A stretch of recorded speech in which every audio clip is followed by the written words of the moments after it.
called a reflection.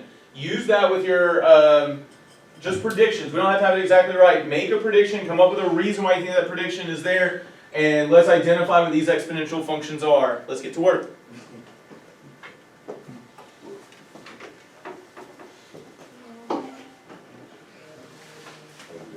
So we're just putting this with one of these. Uh-huh. Alright, so the two negatives are this one, this one. And two. I think what is that? Oh, we have it. Alright, we know what this one's, No. This is what is. B is 10. B is 10 raised to the x. So right there. Yeah. So you've already got one of the 4 done. Let's keep that train going. What do we know? Yeah, we're trying to pick these four. I think it's because it doesn't have a negative. Because it's positive and 10. Also, would you consider that an exponential growth or decay? And if it's 10 raised to the x, that'd be exponential. This one, and that's the only one going up, Okay. so I'm assuming that this is negative. Use what we talked about with that negative to help you try to figure out what one more of those is. It'll help you get to the final answer. Come on, Jelani, wake yourself up. Negative 10x is C. Negative 10x is D. And why that one? 10 to the negative x. Well, because I know these two are the others, so Mhm. So if you were to take this and reflect it like that, you would get this one. That's true. You feel like, Because you said that's a reflection. Wait, And that to me looks like a negative out in front, like the negative x squared, right? Here, So it reflects it down or over the 10x, x-axis. Negative 10x makes sense. Right? it reflects, it So it's like going like this. But notice there's 2 of them that are down. Well, it is the same. So if I reflect it down, would it be this one or would it be that one? It'd be this one, because this one reflects down Because to when you like that. take this and. No, Look again. And then for You see how this is flat right here on the negative x? And for Negative TF 10x is Is that flat on the negative x? Because if you take it. But it's on the negative x. I don't know what those are yet. Picture it, if it comes over like this, that would stay roughly where it is, and then this part in quadrant 1 would end up in quadrant 4. No. The other ones. this is gonna be, it's these one gonna be. So any other predictions?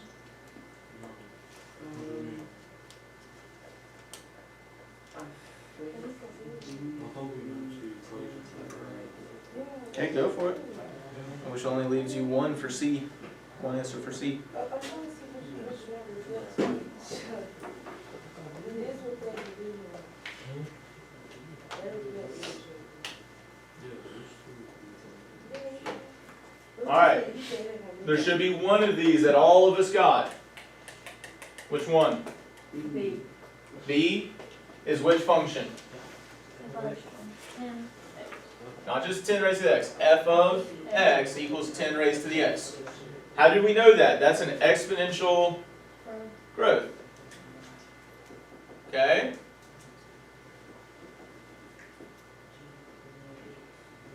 Alright. So then, LaShannon, which one did you end up deciding was negative 10 raised to the x? Which one did you decide was this h of x negative 10 raised to the x? I changed it. Okay. I did A. You did a now?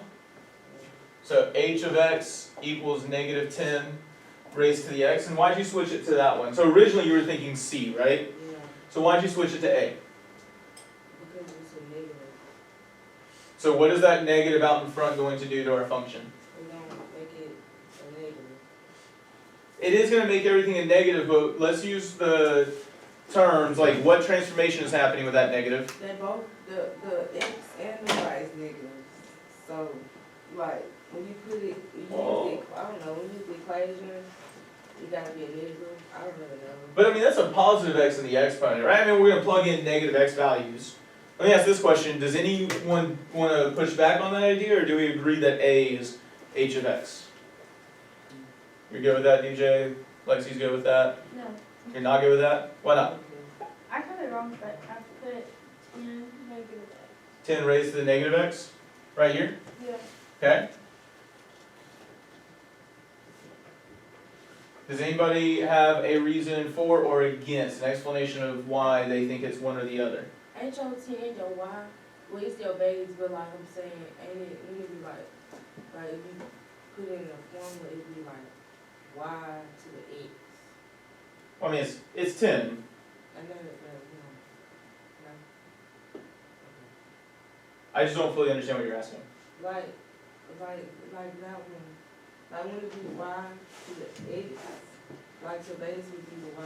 No, You know y that's is it. equal to 10 raised to the x. Y is equal to 10, negative 10 raised to the x. Remember, that function notation is y. And the, well, the 10 is the E, the natural base. Are you talking about b as in the base? Yeah.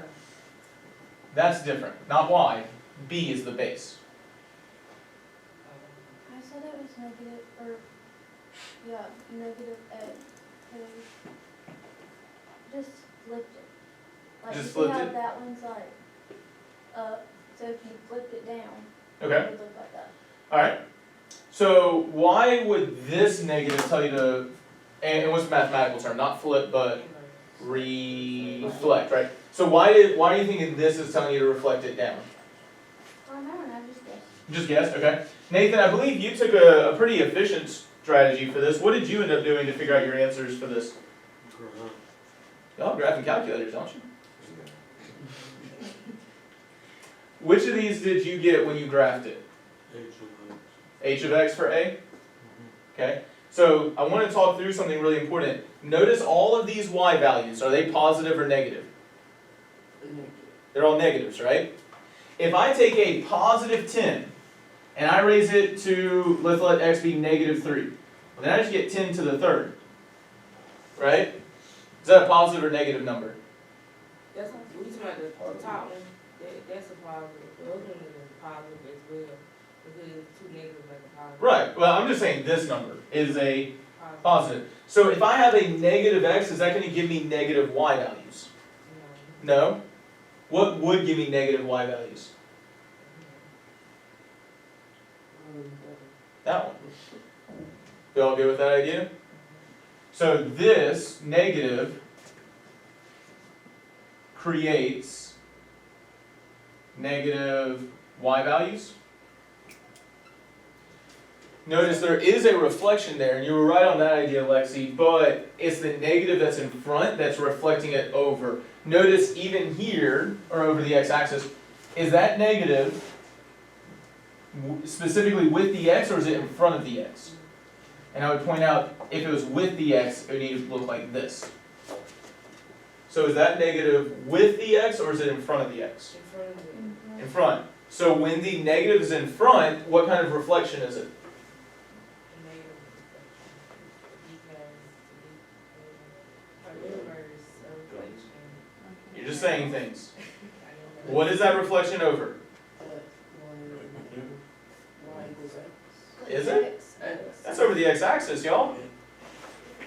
Isn't that over the x-axis? So the negative in front and reflects over the x-axis. Would a negative in front always reflect over?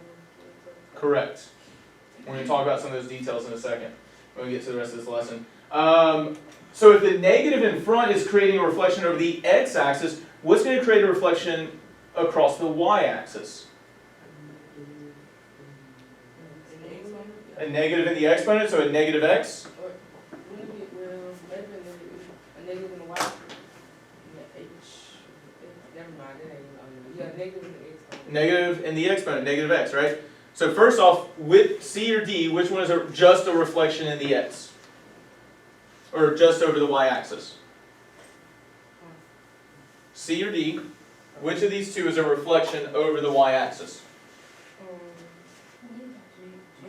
Remember, here's my b was 10 raised to the x. It's D. So if I take this and I reflect it, notice this piece would end up over here, this piece would end up over here.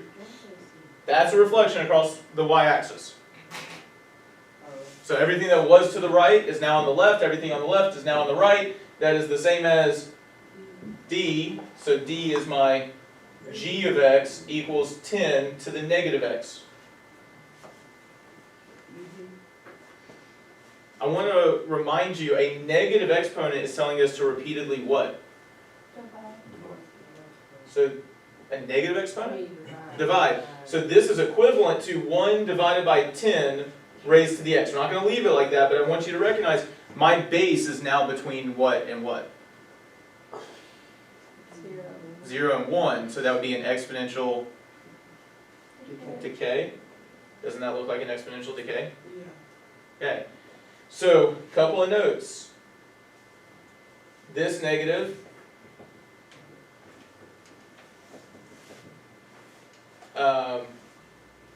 reflects over which axis?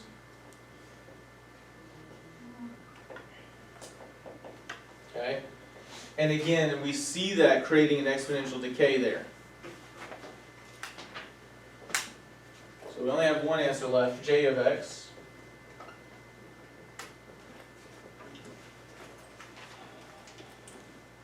Notice when we have a negative in front and a negative in the exponent, it's reflecting over both the x and the y-axis. Right? So you have to do two reflections to get to here.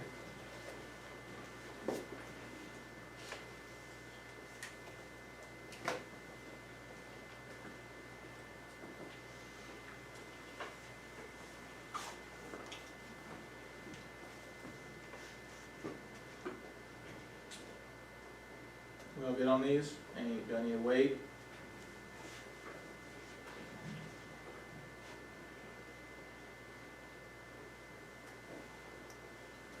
Okay. We're skipping a lot because I just want to focus on the transformations for now. Now we have logarithms.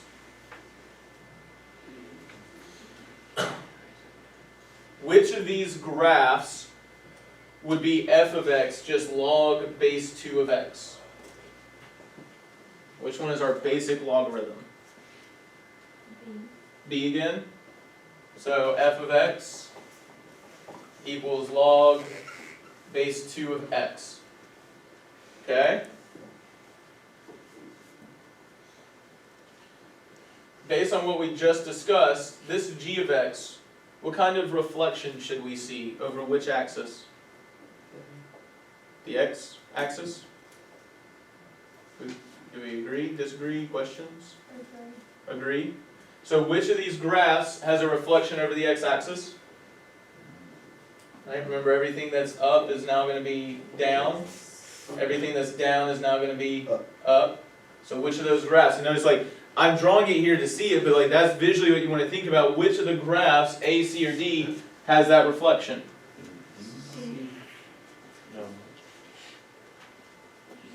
Or C?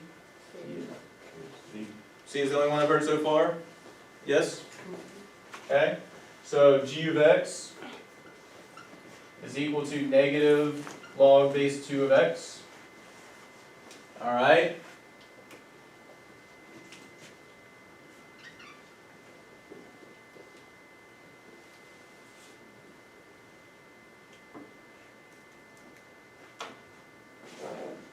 So if it's a negative x now, log base 2 of negative x, that's going to be a reflection across which axis? The y-axis. So everything that's to the right is now to the left. So it's going to keep that same general shape, so maybe that. Notice that's what I'm visualizing is across the y-axis. I'm drawing it there, and you can do that too to help you see it. Which of these graphs have that same shape? D.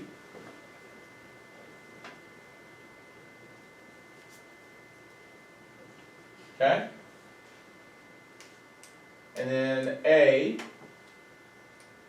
would have to be j of x. Notice there's both a horizontal reflection, right? That's what I would get after, so I would start here. If I do a horizontal reflection, I get to the orange, and then I do a vertical reflection, yes, over the y-axis, and I will point this out because I'll say this later. If it's over the y-axis, which direction is that? If it's over the y-axis, which direction is that? Left and right. Which is, there's an H word for it, horizontal. And I will point out, notice, you see how that negative is with the x? X, is that horizontal or vertical? Is x direction horizontal or vertical? Horizontal. So that negative being with the x makes sense that it'd be a horizontal transformation. And so when I look at this negative x right here, that's a horizontal reflection. And then it's over the x-axis, but what direction is it if it's over the x-axis? Vertical. Okay, so that's something we want to pay attention to. And so A would be j of x equals negative log base 2 of negative x.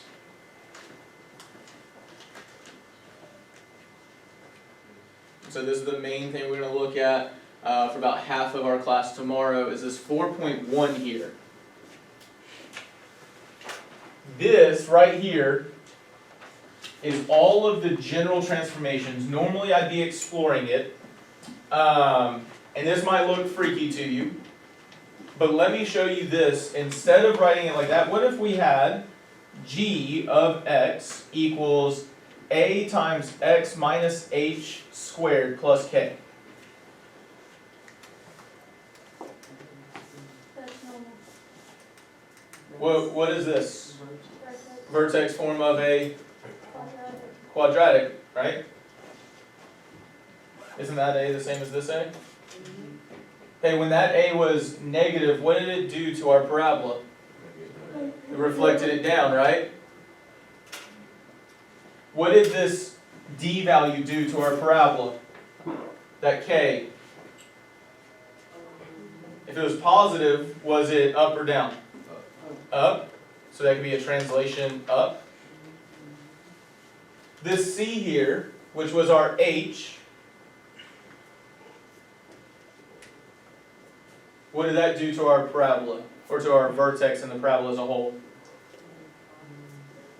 Like if I had, let's say this. You already said that plus 2 translated it up, right? What would this 4 do?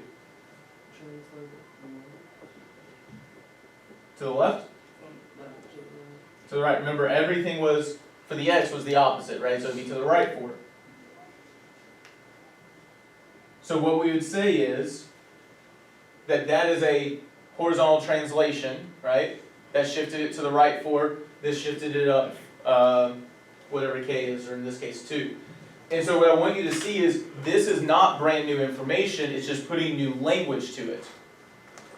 First things first, we are adding and subtracting with C and D. Right? We're adding and subtracting with C and D. What transformation did it just say is going with C and D? Because remember that's H and K. It is a, remember that 4 moved us or shifted us to the right 4, and then shifted us up 2. There's a T word in the lesson goals. So, say that one more time, Lexi. Okay, so remember all of these are transformations. This one that's known as a shift is known as what, DJ? Translations. When you are adding or subtracting, that's C and D, that is always a translation. That C and D is always going to translate our points. That's a fundamental thing I need you to see here.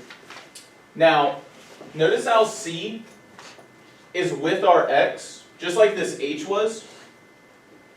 Is that going to translate it horizontally or vertically? That C is horizontal. this D that's in the same place as K is going to be vertical. You have to think about two different things with your transformations every time. What type of transformation is it, and what direction is it? The direction is horizontal or vertical. The transformation is either a translation, dilation, or a reflection. And so we've already talked about this pretty heavily. A right here, this thing we're multiplying, if A is negative, it was a what? We just saw it in the getting started. It was concave down for a parabola, right? But it was a reflection. Didn't we just look at that? So, if A is less than 0, right, and negative, and if B is less than 0, what transformation is that? Right, that's a negative. That's what I'm trying to point out. It's a reflection. Is A going to be horizontal or vertical? Think about the fact that this was A here. So that was a vertical, wasn't it? That's what made it concave down. So A is vertical. B would be horizontal. Alright, we're going to finish up. There's one last transformation we have to talk about. Which one? Started with a D. Dilation. We're going to talk about that and spend probably 30-35 minutes with it tomorrow, maybe 40. But not too much because we got to get to the next lesson for sure. Please notice I've already given you clear notes for most of these details about the transformations. We want to be looking for what is creating dilations, what is creating reflections, what is creating translations, whether it's horizontal or vertical. And this should be your last homework assignment, I believe. That is due on Friday. We have the graphic organizer that's due on Thursday. Tomorrow we're going to get to logarithmic expressions for the second half of class. Have a good rest of your day. I'm sorry for rushing at times, but so thank you. Yes, sir. Yes, you can definitely borrow one on Friday if you want one. Hey, by the way, if you need to borrow a calculator to finish up your homework, grab one. But yes, on Friday, grab a calculator. Just remind me. Oh, Jeremiah, are you still going to Birmingham every day? Yeah. Almost what that.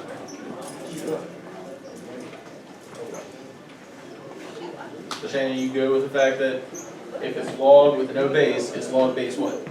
Okay? And what do we mean by ln? That's the ln of x, known as the natural log, that's base. Is it the inverse of log, the ln, or is it the natural base, which is e? Right, that one. Because remember, the inverse of a logarithm is an exponent. Yeah. Right? And then what is e? That's that 2.718. Yeah, 2.718. And it just continues. It continues. Remember, it's irrational, but that's that Euler's number or the natural base. Okay?